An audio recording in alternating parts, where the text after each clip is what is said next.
कांग्रेस प्रदेशाध्यक्ष गोविंद सिंह डोटासरा ने किशनगढ़ में पत्रकारों से बातचीत करते हुए भाजपा सरकार पर जमकर निशाना साधा और कहा कि प्रधानमंत्री मोदी कांग्रेस पर सवाल उठाते हैं कि वह किसी मुस्लिम को अध्यक्ष क्यों नहीं बनाती जब वे खुद अपनी पार्टी का अध्यक्ष तय नहीं कर पा रहे।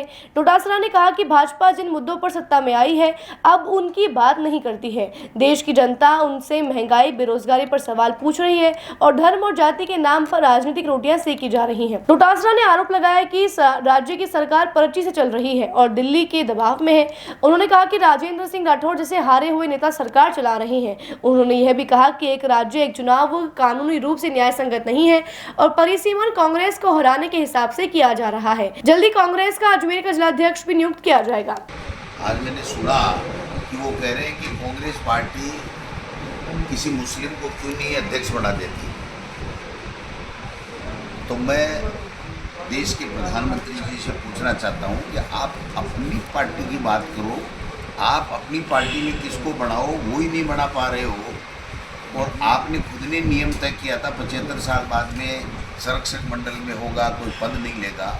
मुरली मनोहर जैसी, आडवाणी जी और कई लोग, कई नेता हैं बीजेपी के। आप उसकी पालना क्यों नहीं कर रहे हो? क्यों नागपुर जा कर के और आप आरएसएस के कार्यालय में अनुनय विनय कर रहे हो कि मेरा कार्यकाल बढ़ाने के लिए आप मदद करो। पहले यही प्रधानमंत्री जी कहते थे कि कांग्रेस पार्टी गांधी परिवार के अलावा अध्यक्ष बना के दिखाए तो मैं मान जाऊंगा। गांधी परिवार के अलावा भी बन गया, वोट करा करके लोकतंत्र के संविधान के हिसाब से, और वो भी एक दलित समाज का। और उन्होंने नाकू चने चबा रखे इनके, और उनके बह से वो लोकसभा में भी नहीं आते। जो प्रतिपक्ष जिस तरीके से सवाल पूछता है, 11 साल से जिन मुद्दों के ऊपर ये चुनाव लड़ कर के शुरुआत में 2014 में आए थे, उन मुद्दों की तो बात करते नहीं हैं और उल्टे सवाल पूछते हैं। देश की जनता उनको पूछ रही है कि महंगाई का क्या हुआ, बेरोजगारी का क्या हुआ, किसानों के लिए 3 काले कानून लेकर के क्यों आए, कि रोज़ाना हिंदू मुस्लिम से संबंधित कोई न कोई बात उठा करके आप कितने दिन राजनीतिक रोटियां सेकोगे। आपको काम करने के लिए दिया है और आप काम करके तो बता नहीं रहे हो, विदेशों में घूम रहे हो 1 साल से। तो मैं देख रहा हूँ, कोई बता दीजिए आप देश के प्रधानमंत्री का कोई ऐसा विजन, कोई ऐसी पॉलिसी। पैसा जनता तो बेचारी करे क्या? एक पट्टा जो 10,000 रुपये मिलता था उसके 50,000 लगते हैं, जो 50,000 में मिलता था उसके 5 लाख लगते हैं। और जो बेचारे एग्रीमेंट से कोई गरीब ने कोई प्लाट ले लिया तो उसको भी छूट दी गई थी उसके अंदर कि भाई वो भी टाइटल चैन मिला करके उससे भी पट्टा ले ले। वो सारा तो बंद कर दिए। एक यूडीएच मंत्री हैं जो यहाँ अजमेर में भी आए थे, क्या बोले क्या नहीं बोले उसमें मैं नहीं जाऊँगा, मेरे ज़िले से हैं। उनको कोई बुलवाने के लिए भी मैंने पूजा करनी पड़ती है कि साहब बोलो महाराज, बोलो महाराज, बोलो महाराज। वो बोले तब तो एक ही बात बोलते हैं, 1 स्टेट 1 इलेक्शन होके रहेगा। भाई साहब आपके भी ही चाहते कि पैर दिखेंगे, पता ही नहीं चलेगा। इतने 1.5 तो गया, 3.5 साल हो रहा।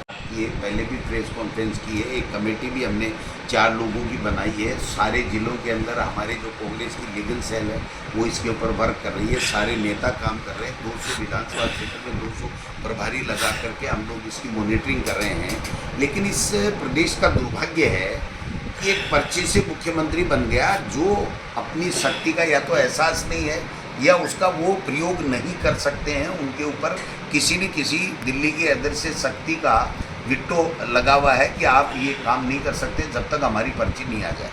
आज राजेंद्र जी राठौड़, घनश्याम तिवारी जी और अरुण चतुर्वेदी जी, 3 लोग जो एक तो हारे में हैं, एक की टिकट ही नहीं मिली और एक राज्यसभा में है। पहले बीजेपी से लड़ते थे वसुंधरा जी की सरकार में, अब वो मोदी जी के नज़दीक हो गए। ये तीनों लोग प्रदेश के अधिकारियों को धमका करके नियम विरुद्ध परिसीमन का कार्य कर रहे हैं और ऐसे ऐसे वार्ड बना रहे हैं नगर निकाय, नगर निगम के और नगर पालिकाओं के, कि जो समान 15% इनका नियम है कि 15% ऊपर और नीचे हो सकता है, कम भी हो सकता है और दूसरे वार्ड से ज़्यादा भी हो सकते हैं। दुगुने से ज़्यादा का फर्क डाल करके जो कांग्रेस समर्थित वार्ड है उनको आप बड़ा कर दो और बीजेपी समर्थित को बिल्कुल छोटा कर दो, जिससे बीजेपी समर्थित ज़्यादा जीते और हम बीजेपी का कब्जा करा सके। और मैंने जो सुना है, बहुत मेरी सटीक जानकारी है कि मुख्यमंत्री जी ने ज़रूर कहा, क्योंकि ब्यूरोक्रेसी ने उनको सलाह दी होगी कि ये ठीक नहीं हो रहा है, ऐसा होता नहीं है, जो कानून बना हुआ है उसी के मुताबिक होना चाहिए। लेकिन तीनों नेताओं ने विटो किया कि आप अपना देवदर्शन का काम कीजिए, ये काम हमको दिया गया है, हम मर्जी है जैसे काम करेंगे।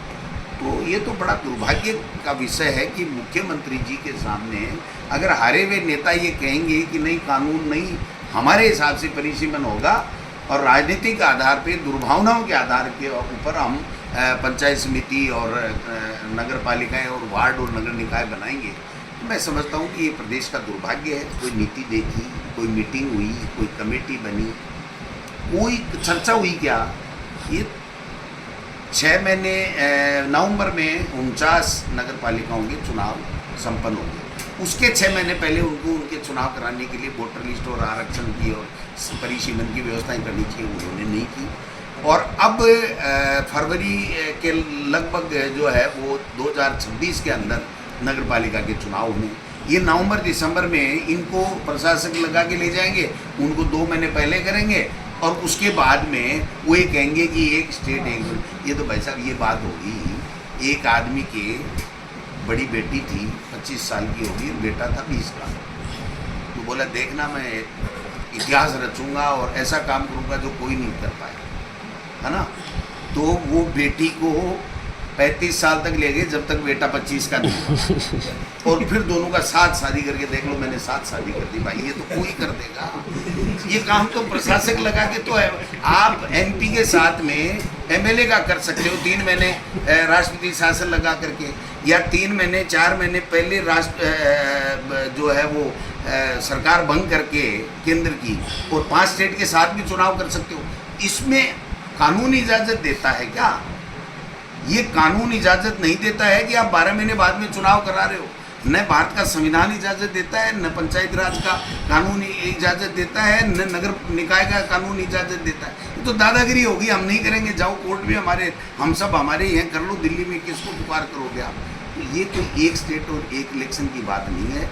आप सारे बुद्धिजीवी हो, आप पत्रकार हो, आप कानून देख लो, हम आपको बता देते हैं कि उनको ये पूछो कि एक स्टेट एक इलेक्शन के लिए आपने कौन सी कमेटी बनाई, कौन सा कानून में परिवर्तन किया, कब विपक्षी पार्टियों से आपने चर्चा की, कब जनता से आपने राय मांगी, मर्जी जैसे कर लिया।